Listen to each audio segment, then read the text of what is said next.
أعوذ بالله من الشيطان الرجيم.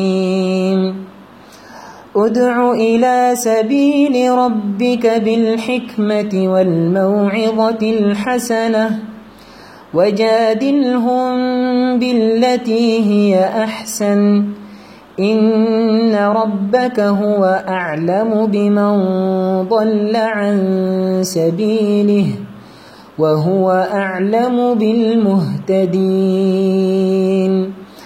وإن عاقبتم فعاقبوا بمثل ما عوقبتم به ولئن صبرتم لهو خير للصابرين.